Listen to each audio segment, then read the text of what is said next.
cuando desarrollamos nuestros cultos de oración, no solamente acá, sino en todas las iglesias donde se desarrolla este importante culto, este importante servicio, cuando llega el momento de las peticiones, dice, bien hermanos, ¿alguno tiene alguna petición que quiera que anotemos para orar? Y todos piden por las pruebas que pasan. Pero cuando usted ha escuchado a un hermano levantarse y decir, bueno hermano, yo quiero que por favor oren por mí, porque estoy pasando una tentación tan fuerte y el pecado está al frente de mis ojos y me está invitando a que me sumerja en él. ¿Cuántos han escuchado algo así en un culto de oración?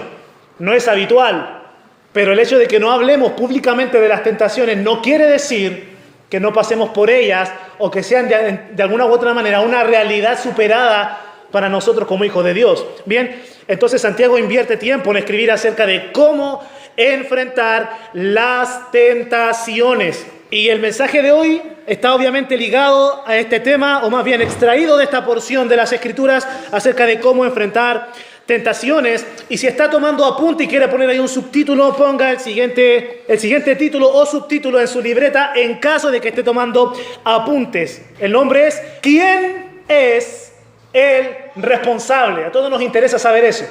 Siempre buscamos responsables, no, siempre buscamos culpables, no responsables, culpables. Bien, Santiago va a responder a nuestra pregunta del día de hoy. ¿Quién es el responsable de la tentación? Voy a leer el versículo 13 y luego el versículo 14 del capítulo 1 de Santiago. Dice así: cuando alguno es tentado, no diga que es tentado de parte de Dios, porque Dios no puede ser tentado por el mal, ni Él tienta a nadie. Hago una pausa acá. Sabemos que Santiago era pastor en la iglesia de Jerusalén. Y un pastor debe mantener cercanía con sus ovejas. Eso es obvio. Santiago conoce cómo es la vida del creyente porque él mismo es uno.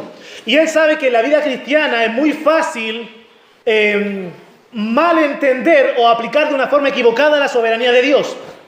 Entonces el creyente suele decir, bueno, si Dios es el causante de todas las cosas y es soberano sobre todo, ¿quién entonces es responsable de que yo esté siendo tentado de esta forma en mi lugar de trabajo?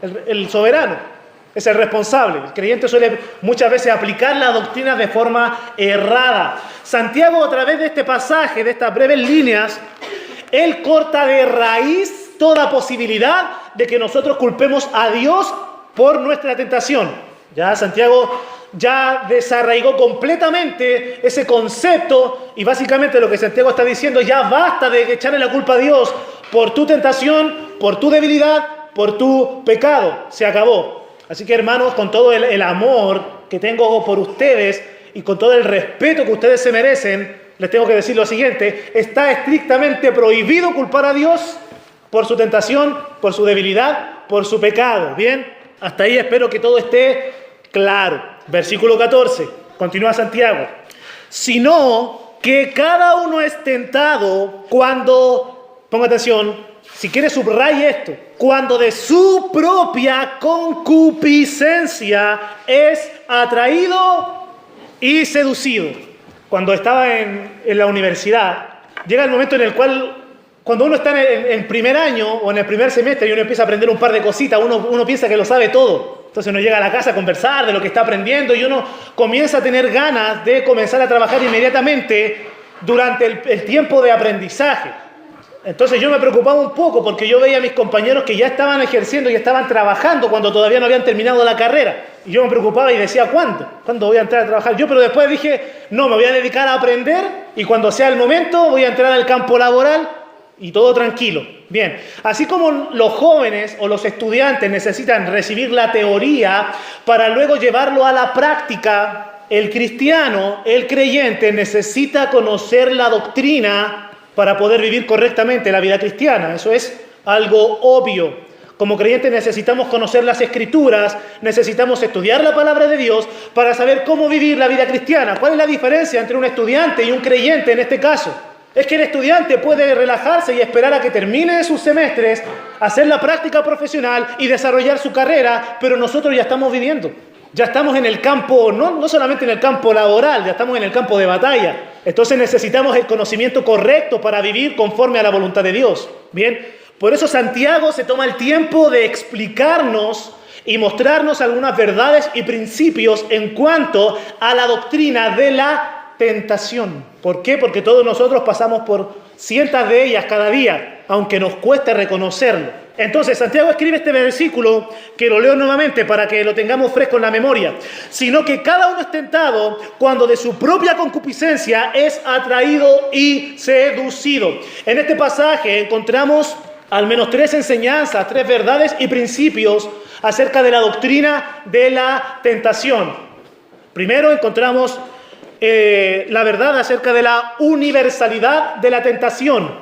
Por eso dice, cada uno es tentado, porque la tentación es una verdad universal. Segundo, encontramos la verdad o el principio acerca de la participación del creyente en la tentación. ¿Cuál es el grado o cuál es el modo en el cual nosotros participamos? Y tercero, encontramos 2 actos que ocurren dentro del evento de la tentación. Y vamos a trabajar un poquito con estos puntos, con estas verdades, y que el Señor nutra nuestra vida.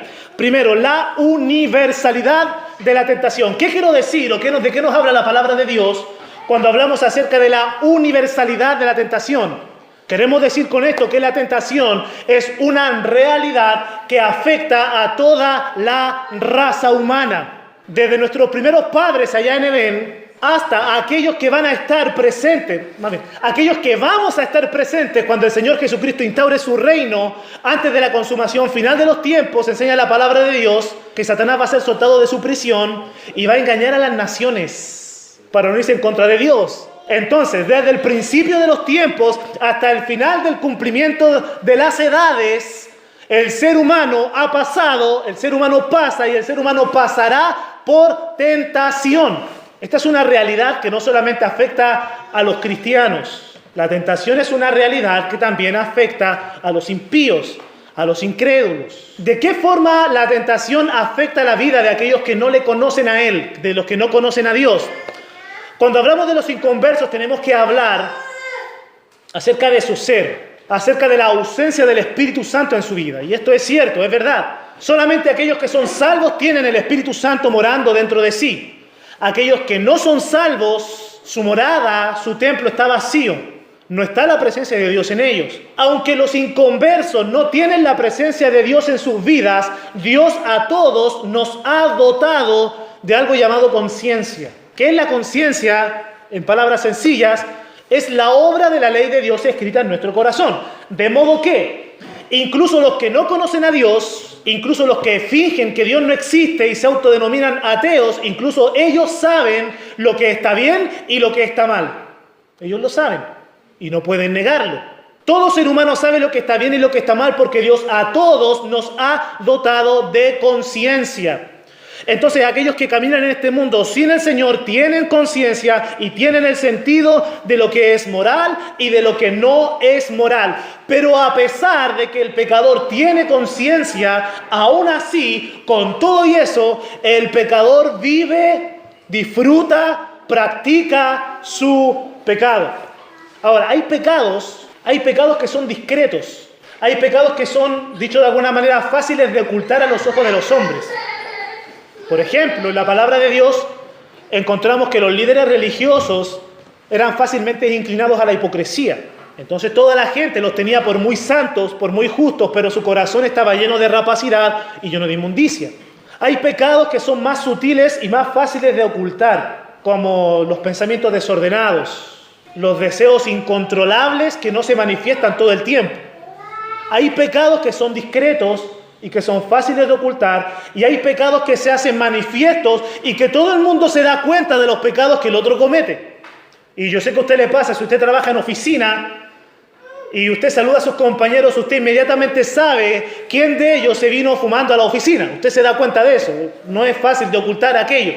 Cuando conocemos a alguien, a un vecino, a un familiar, a un compañero de trabajo que lamentablemente tiene problemas con las bebidas alcohólicas, que es inclinado a la tentación de la borrachera, eso rápidamente se evidencia. Aquel que es tentado a decir malas palabras, chistes sucios, etcétera, etcétera, difícilmente lo puede ocultar. Por más que diga, se me salió. No se le salió, está habituado y está manifestando lo que hay en su corazón. Entonces hay pecados que son más discretos, hay pecados que se hacen más manifiestos, que son más evidentes. Independientemente cuál sea el tipo de pecado, muchas gracias. Independientemente cuál sea el tipo de pecado, el pecador vive en esa condición, disfruta esa condición y se revuelca en su pecado y lo goza y lo disfruta, así como un cerdo se revuelca en el lodo. Y nosotros decimos, ¿cómo estos animalitos pueden hacer semejante cosa? Revolverse en la suciedad de la inmundicia. Bueno, de esa manera, aquellos que no conocen a Dios practican, se revuelcan y disfrutan su pecado. Porque no está la presencia de Dios en sus vidas y aunque ellos saben lo que están haciendo mal, lo practican y lo hacen porque eso es lo que les trae mayor deleite. Ahora, ¿de qué forma la tentación afecta la vida de un pecador, de aquel que no tiene a Dios en su vida? Si ya está viviendo al máximo en su pecado, aunque bajo ciertos parámetros de moralidad, pero igual disfruta su pecado al máximo. La tentación afecta la vida de los incrédulos, invitándoles a deleitarse en aquello que practican constantemente y que disfrutan, tan simple como eso. La tentación viene a sus vidas, ellos ceden a la tentación, porque no conozco a ningún incrédulo que quiera guardar su santidad, ceden a la tentación y se mantienen lejos del plan de Dios, se mantienen lejos del Evangelio y se mantienen engañados por su propia carne, pensando que esa diversión que tienen es mayor que el placer que produce tener comunión con el Dios Todopoderoso. De esa manera la tentación afecta a los incrédulos, manteniéndolos lejos del plan de Dios para sus vidas. Y esto es algo habitual para el mundo. Y que eso quede claro y no nos confundamos. El mundo disfruta el pecado y lo goza, lo saborea. Esa es la razón por la cual, creo que he mencionado esto algunas veces, los medios publicitarios toman elementos en la Biblia, palabras, conceptos y principios para referirse al pecado y lo toman como gancho comercial. De manera que sale un nuevo helado cubierto con chocolate, no ponga esa expresión, sale un nuevo helado cubierto de chocolate y le dicen, prueba el nuevo helado, pecado, disfruta este pecado. Y la gente le llama la atención y le ponen un fondo negro y letras rojas. Nuevo helado, pecado. Sale un nuevo labial para las mujeres. No estamos en contra de que las mujeres se atavíen, pero sale un nuevo labial, adquiere el nuevo labial, pasión. Una nueva línea de perfumes, adquiere el nuevo perfume, seducción, lujuria. Y así el mundo utiliza estos conceptos que están en la palabra de Dios, que claramente aluden a una actitud o a un acto pecaminoso, y se toma como un gancho comercial, porque es habitual y normal para aquellos que no conocen a Dios deleitarse en el pecado. Ponen ahí un nuevo club nocturno y le ponen infierno. Entonces los jóvenes dicen, oye, vámonos hoy día, esta noche al infierno. Ya, vámonos al infierno. Y se organizan para ir a ese lugar. Porque para el mundo es algo habitual y es algo incluso divertido deleitarse abiertamente en el pecado. En cuanto a la universalidad del pecado, el pecado también afecta a la vida de los creyentes. Y eso usted y yo lo tenemos más que claro. Cuando hablamos de creyentes, de hijos de Dios, de nacidos de nuevo, tenemos que entender lo siguiente. Cuando un pecador se arrepiente de sus pecados, cuando cree en Cristo, el Espíritu Santo viene a su vida, obra en una transformación, obra en una regeneración espiritual, de tal manera que el pecador deja de ser pecador. ¿En serio? En serio. Deja de ser pecador y es constituido por Dios como un santo. Por eso es que el apóstol Pablo, cuando le escribe a los corintios, siendo que la iglesia de los corintios era una iglesia sumamente desordenada y había mucho pecado entre ellos, Pablo no les escribe y les dice, Pablo apóstol a los pecadores en Corinto. No los trata así, los trata de santos, porque han sido apartados para Dios. Cuando escribe a los efesios, Pablo, siervo de Dios y del Señor Jesucristo, a los santos y fieles que están en Éfeso, los trata de santos, aunque de vez en cuando cometían pecados, y así a sus otros destinatarios. ¿Por qué? Porque cuando un pecador se arrepiente y llega a la salvación, no es visto de parte de Dios como un pecador, sino como un santo. Y ya siendo santos estamos en una aventura de vida en el cual estamos progresando y creciendo para una santidad mayor. Así que nosotros como creyentes hemos sido llamados precisamente a eso, a la santidad. Y dice Primera de Juan, capítulo 3, versículo 9, que el que es nacido de Dios, ¿qué cosa? No practica el pecado. Oiga, hermano pastor, pero nosotros igual pecamos de repente. Claro que sí, a veces pecamos. La diferencia, primera de Juan 3:8 dice que los que son hijos del diablo practican el pecado, pero los que son nacidos de Dios no practican el pecado. ¿Cuál es la diferencia? La diferencia es que los incrédulos practican el pecado como un deporte. La diferencia con nosotros es que nosotros cuando nos tropezamos, pecamos. En ocasiones erramos y pecamos. Pero los que no son de Dios viven su pecado, lo disfrutan y lo aman y no lo quieren soltar. En cambio nosotros estamos siempre despojándonos de aquello que aborrecemos, es decir, infringir la ley de Dios o pecar. ¿De qué manera la tentación afecta a los creyentes? Si nosotros como creyentes estamos caminando hacia una santidad cada vez mayor. La tentación afecta al creyente haciéndole una invitación. Así como cuando usted va al supermercado y usted ve ahí un promotor o una promotora con una cocinilla encendida en el pasillo de las carnes y está ahí preparando y usted está esperando que ya esté listo y ahí hace como que pasa por el lado con el carro. Y cuando ya ve que está listo, usted va con el carro y pasa al lado del promotor o de la promotora y le dice, le invito a degustar esta nueva marca que trae este exquisito costillar de cerdo. Entonces no le invita a llevarse el producto completo para la casa, le invita a degustar, le da una muestra gratis, porque por medio de eso quiere que usted compre el producto. Bien, la tentación lo que hace con los creyentes es algo similar, no los invita a tirarse un piquero al pecado, lo que hace la tentación es degustar un poquito de aquello que el creyente ya abandonó. La tentación se presenta delante de nosotros y nos susurra al oído y nos dice, acuérdate de los placeres que teníamos. Prueba un poquito, nadie va a saber. Prueba un poquito, no te hace daño. La tentación le ofrece al creyente degustar una pequeña porción de aquello que el creyente ya abandonó, aquello que el creyente rechaza por principios bíblicos y espirituales. La tentación invita al creyente a degustar incluso aquellos placeres que el mismo creyente desconoce. Porque como orábamos delante de la mañana, la palabra de Dios dice que es bienaventurado aquel que no anduvo en consejo de malos. Es decir, es bienaventurado y es doblemente feliz aquel que nunca ha manchado sus vestiduras, aquel que nunca ha manchado su testimonio delante de los hombres. Ese hombre es dichoso. Bien, ese hombre es dichoso. Entonces hay muchos placeres que el creyente desconoce, pero la tentación viene y los pone delante de la mesa para que el creyente tome una pequeña probada y lo ingiera. Ceder a la tentación es afectar la santidad directamente. De esa forma la tentación afecta la vida del cristiano.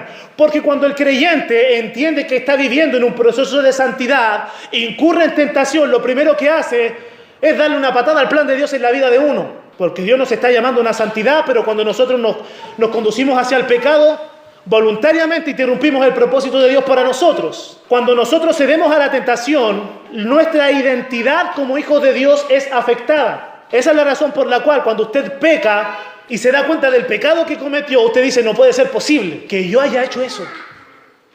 Dios no me llamó a comportarme así. Dios no me llamó a comportarme como un muerto, sino como alguien que está vivo para Dios. Dios no me llamó a comportarme como un animal irracional, como dice Judas, sino como alguien lleno de sabiduría. Entonces, cuando cedemos a la tentación, ¿qué hacemos? De alguna u otra manera negamos la identidad que el Señor nos da.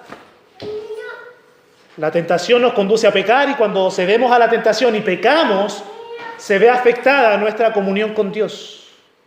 Nuestra salvación en Cristo es segura, inamovible. Nada nos va a separar de la mano de Dios o de su amor. Pero cuando pecamos no cortamos la salvación, sino que cortamos ¿qué cosa? Los que han estado en discipulado lo saben. No se corta la salvación, sino la comunión.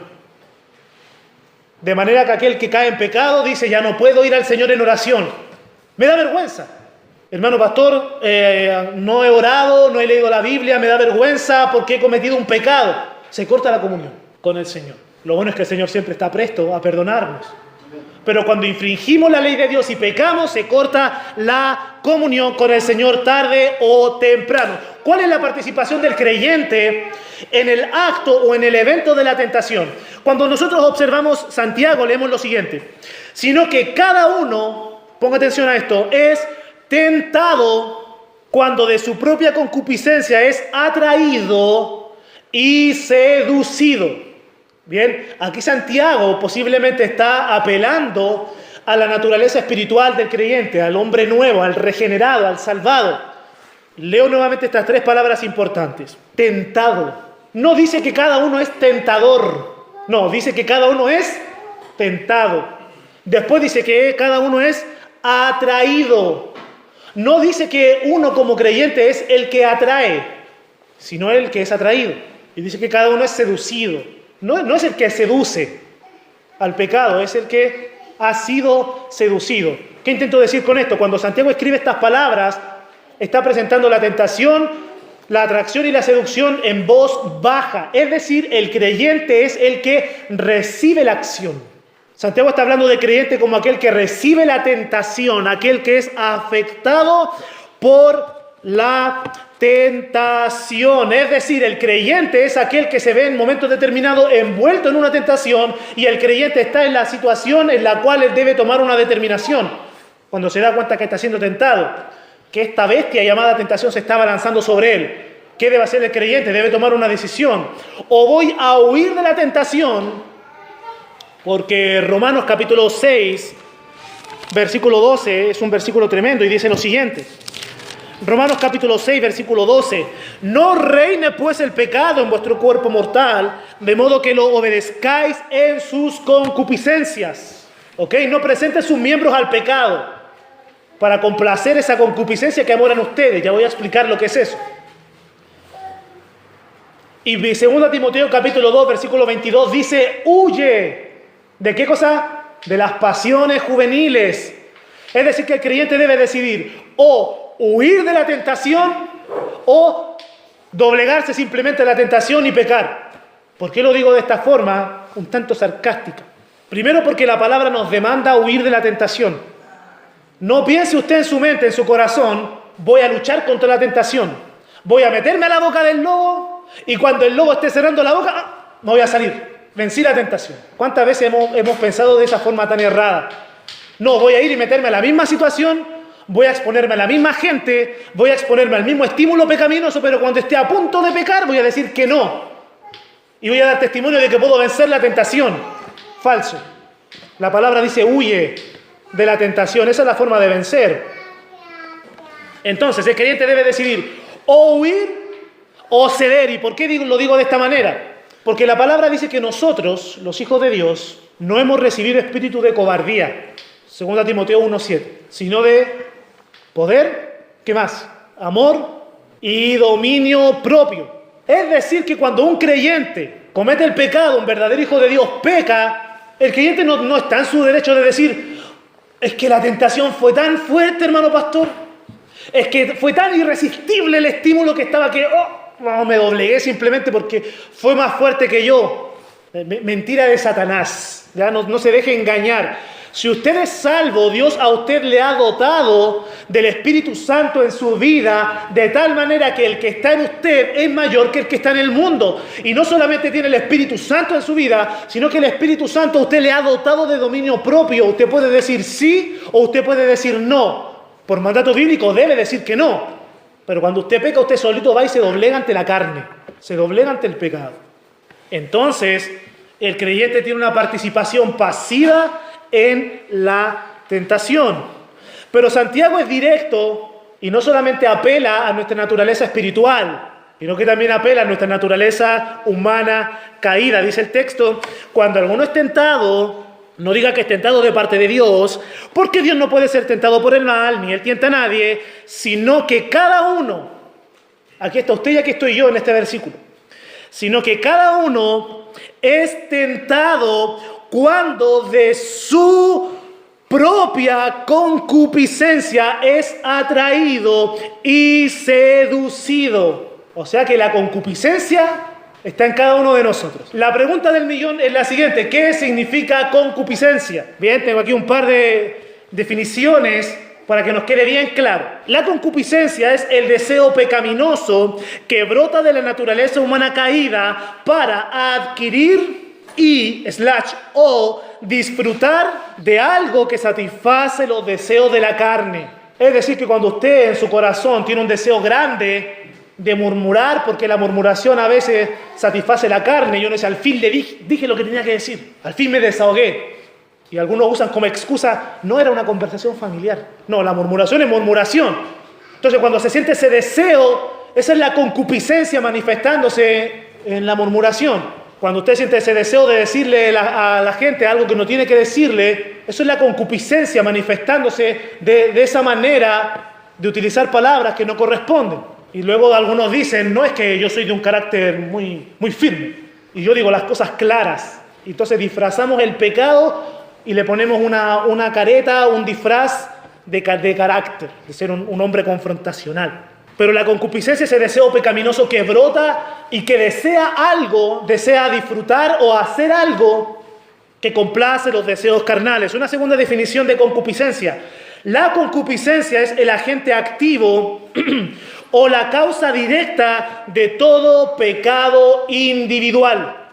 No sé si puso atención al versículo, pero dice que cada uno es tentado cuando de su propia concupiscencia se ha atraído y seducido. Es decir, ese deseo fuerte de pecar que usted tiene, ¿a quién pertenece? ¿A Satanás? ¿A los demonios? ¿Al sistema pecaminoso? ¿Al sistema mundano? No. Cuando yo le pregunto a usted, ¿a quién pertenece el sentir pecaminoso? Usted tiene que decir, a mí. No a mí, al pastor. No, pertenece a usted, pastor, que está ahí predicando. No. La concupiscencia pertenece a cada uno de nosotros. Es una pertenencia, es algo personal. Es parte de su propiedad privada. ¿Ya? Nadie se la va a quitar. La concupiscencia pertenece a cada uno de nosotros. Esa es la razón por la cual cuando vamos a las Escrituras encontramos que todos los hombres, excepto uno, son pecadores, excepto el Señor Jesucristo. Pero todos los personajes bíblicos, en todos ellos se manifiesta el pecado de alguna o de otra manera. Tenemos allá a Eva, que su concupiscencia se manifestó ¿en qué? En ese deseo de ser como Dios, de tener un conocimiento que no tenía, de querer ser semejante a su Creador. Luego tenemos a Jacob, con esa inclinación a andar engañando a todo el mundo. Mentirle a su hermano, mentirle a su padre, mentirle a su suegro, mentirle a la gente. Tenía esa inclinación pecaminosa. De esa manera se manifestaba su concupiscencia. ¿Se acuerda de Coré? Por ahí por Números capítulo 16. Aquel que fue tentado y quería tomar el lugar de Moisés como líder del pueblo. No solamente quería el lugar de Moisés como líder, sino que también procuraba el sacerdocio. Quería quitarle el trabajo a Aarón y quería ser él conocido como el súper espiritual. El que ofrece los sacrificios, el que ofrece el incienso. Tenemos luego a Sansón, el héroe de la fe, dicen algunos. Sí, el héroe de la fe tenía una inclinación terrible a las prácticas sexuales fuera del margen de Dios, de los parámetros divinos. Y eso se vio manifestado en más de una oportunidad. Tenemos a Absalón, tentado a matar a su hermano, tentado a quitarle el trono a su padre, tentado a quitarle las mujeres de su padre. Luego en el Nuevo Testamento tenemos a Judas. Qué frágiles son ciertas personas. Bueno, los pecadores están expuestos al pecado. Pero tenemos a Judas tentado por 30 piezas de plata, el precio de un esclavo. Tenemos más adelante a un varón llamado Diótrefes. ¿Le suena el nombre Diótrefes? Aquel que era tentado ¿a qué? A tener el primer lugar siempre en todo. A sacar de la comunión de la iglesia a todos los que no piensen como yo.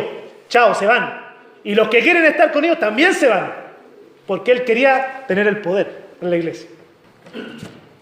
Entonces, diferentes personajes bíblicos, diferentes inclinaciones al pecado. ¿Por qué razón? Porque la concupiscencia es algo propio.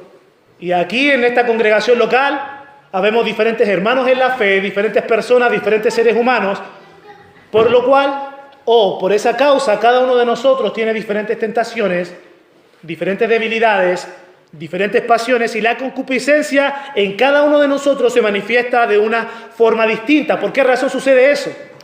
Porque no solamente cada uno de nosotros nació con pecado dentro de sí, no solamente nacimos en este mundo y heredamos esa naturaleza que se impregnó en nosotros y que no nos vamos a poder deshacer de ella, sino que además cada uno de nosotros creció en épocas diferentes, de tal manera que en la infancia, en la adolescencia de cada uno de nosotros hemos recibido diferentes estímulos al pecado. Cada uno de nosotros nació con un estatus social diferente uno de otros. Eso también influye en cuáles son los elementos que nos tientan y nos inducen a pecar.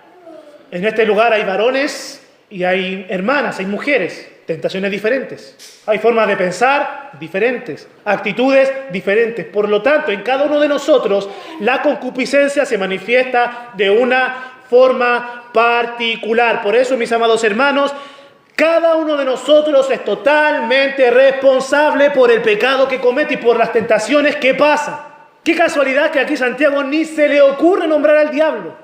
El diablo me obligó a hacer otra cosa en vez de leer la palabra. Uy, no, si estaba haciendo zapping y el diablo puso ese programa justo ahí. No iba caminando por la calle y el diablo que vino y puso ese kiosco de revistas ahí en Conce.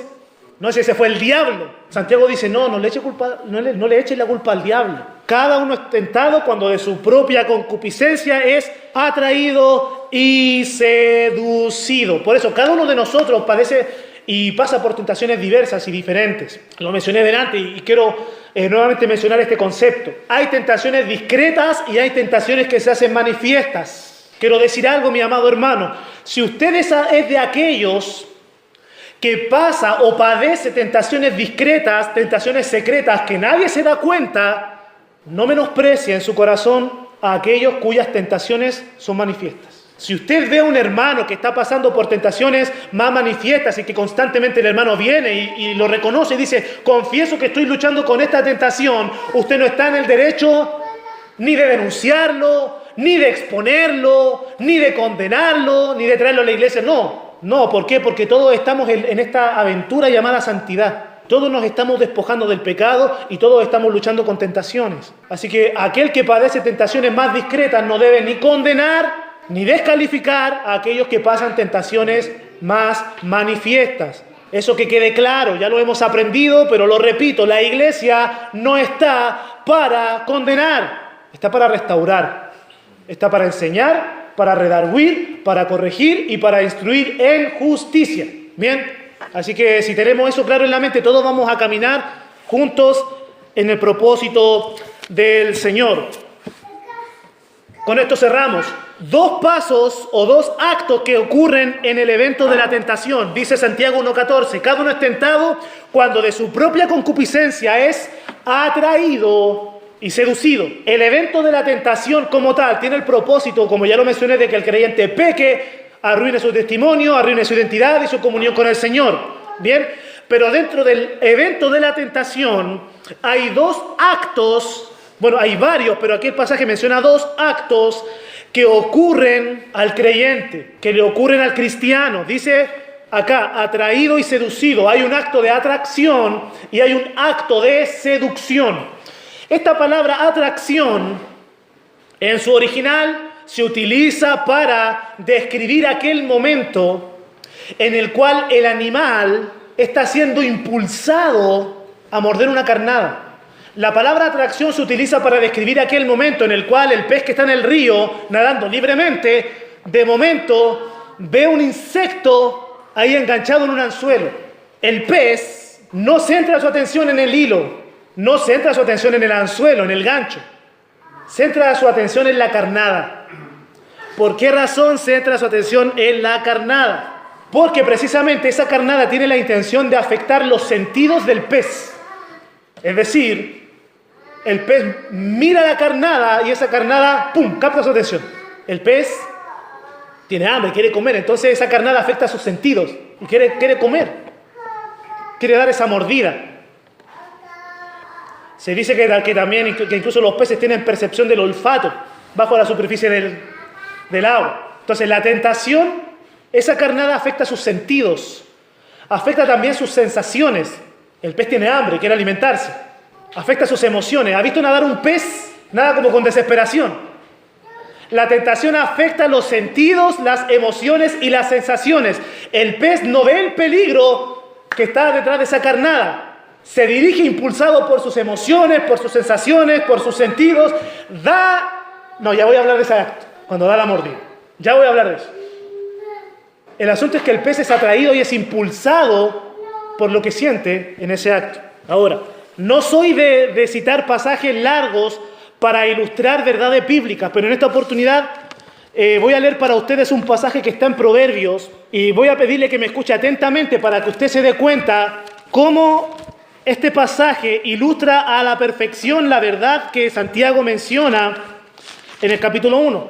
Ponga atención para que pueda captar cómo funciona este proceso de atracción.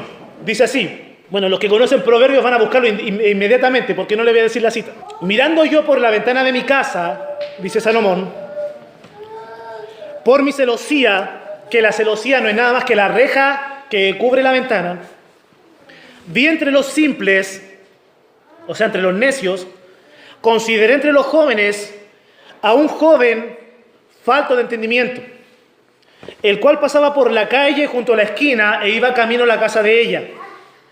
A la tarde del día, cuando ya oscurecía en la oscuridad y tinieblas de la noche, porque cuando hay poca luz, hay una mayor intriga, hay una mayor curiosidad, sensaciones.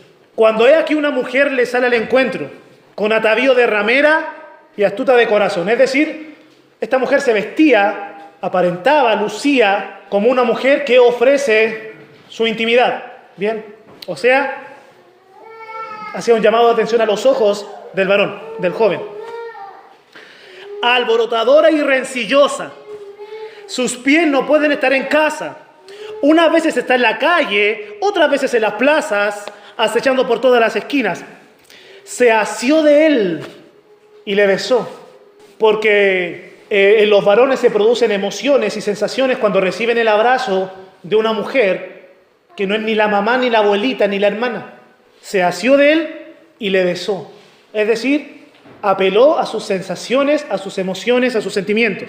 Con semblante descarado le dijo, sacrificios de paz había prometido. Era una mujer que aparentaba ser religiosa. Hoy he pagado mis votos. O sea, cumplí con Dios, está diciendo la mujer.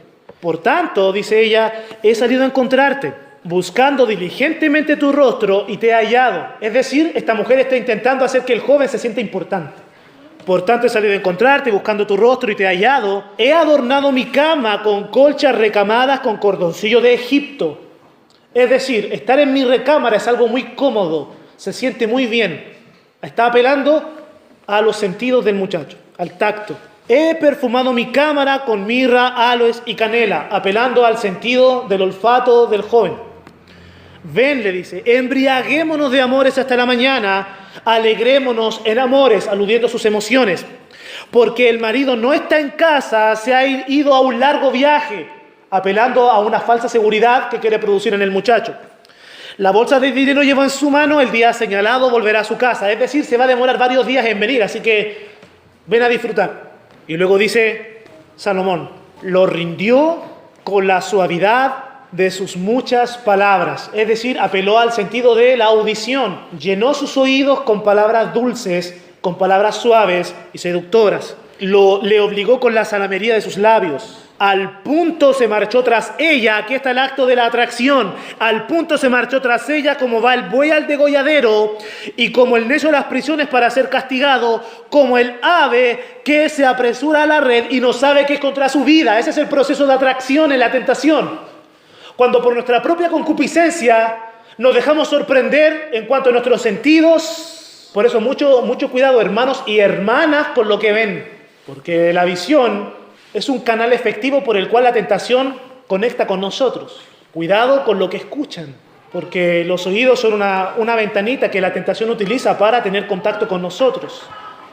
Cuidado con lo que tocan, con lo que sienten, con aquello lo cual se exponen a sentir en su cuerpo, porque las emociones, los sentimientos, el tacto, son canales por los cuales la tentación conecta con nuestra concupiscencia. Eso es lo que hace la tentación.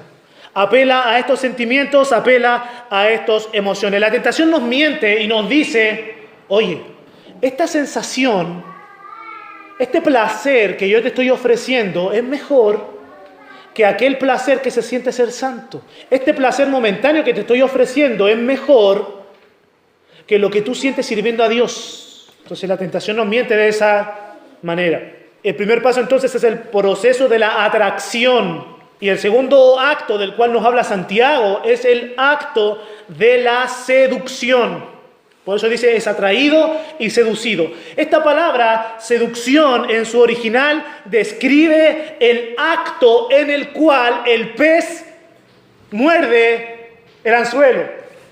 El pez dice, voy por la carnada, pero cuando muerde la carnada, siente que el anzuelo se incrusta en sí, en su boca o en su mandíbula y queda enganchado y ya no puede salir. A eso se refiere Santiago cuando habla de la seducción, cuando el animal hace contacto con la trampa. Por eso aquí dice Proverbios capítulo 7, versículo 23, no sabe que es contra su vida hasta que la saeta traspasa su corazón. Porque una vez que el animal muerde, ya no hay vuelta atrás. Perdió su vida. Fue atraído y fue impulsado por sus sentimientos, por sus deseos, por su necesidad, hacia esa carnada jugosa y deleitable que estaba delante, pero cuando la mordió se dio cuenta que ya no había vuelta atrás. De igual manera, para nosotros, cuando somos tentados, somos atraídos por ese elemento externo a nosotros, estamos siendo atraídos y cuando ya somos seducidos, cuando el creyente muerde el anzuelo, el creyente dice, ¿qué he hecho? Ya no hay vuelta atrás. Llegan las consecuencias. Llega el dolor. Llega la aflicción. Llega ese pensamiento en el cual uno dice, me dejé engañar. El placer no era mayor que el placer de servir a Cristo. El placer que produce el pecado no es mayor que el placer de la santidad. ¿Cuántos pastores han perdido sus ministerios producto del engaño de la tentación? ¿Cuántos padres, cuántos esposos han perdido su cónyuge, sus familias, sus hijos, producto de la tentación? ¿Cuántos jóvenes arruinan ese proyecto, ese propósito por causa de la tentación? ¿Cuántos varones, cuántas hermanas arruinan su testimonio por creerle al engaño de la tentación? Qué lamentable. Pero algo hermoso de la doctrina de la tentación es lo siguiente.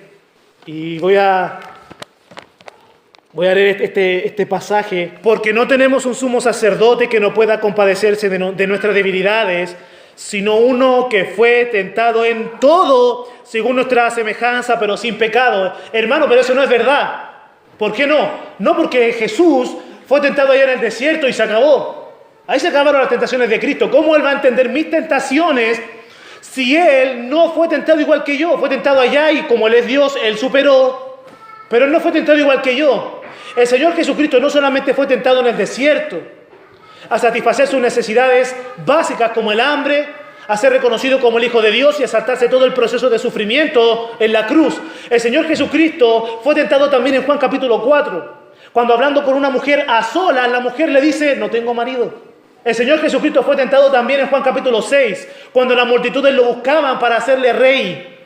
El Señor Jesucristo fue tentado también en Lucas capítulo 23, cuando estaba colgado en la cruz y de abajo le gritaban, si tú eres el Hijo de Dios, desciende y vamos a creer en ti. Y los criminales que estaban al lado, oye, si tú eres el Hijo de Dios, desciende, pues sálvanos a nosotros. ¿Se imaginan la presión que sintió el Señor Jesucristo en ese momento? El Señor Jesucristo fue tentado en todo, pero sin pecado. Un mensaje de esperanza que le tengo que dar a usted, mi amado hermano, es que le tengo que decir lo siguiente. Independientemente de la tentación que usted hoy esté sintiendo, le tengo que decir, ser tentado no es pecado. Porque el Señor fue tentado en todo, pero nunca tuvo pecado. Ahora, si usted está sintiendo de su ser, de su interior, brotar esa concupiscencia, ahí examine su corazón y pídale perdón al Señor por todo lo que tenga que arrepentirse, por todos esos deseos y pensamientos. Pero ser tentado como tal no es pecado. Pero en medio de esa tentación fuerte que usted está pasando, en medio de esa situación compleja que usted está pasando, lo hermoso de todo es que usted puede huir de la tentación, ir a los pies de Cristo en oración y decirle, aquí estoy, ayúdame, fortaléceme, sálvame de esta tentación, líbrame, quiero andar en santidad, no quiero ceder a la tentación.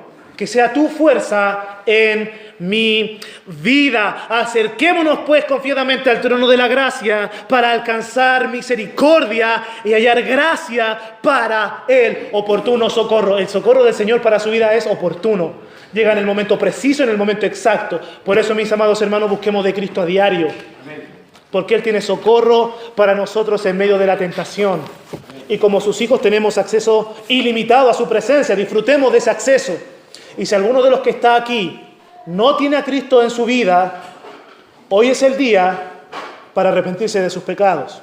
Hoy es el día para confesar a aquel que murió en la cruz del Calvario y resucitó de tal manera que toda nuestra deuda delante de Dios Padre está saldada. El Señor Jesucristo canceló con su sangre y resucitó. Los pecadores que hoy se arrepienten de sus pecados, creen en Jesús como su Señor y su Salvador, reciben la herencia de la vida eterna y la salvación en sus vidas. Yo lo hice y es hermoso ser salvo, ser un hijo de Dios. Y le extiendo esa invitación a usted si usted no tiene a Cristo en su vida.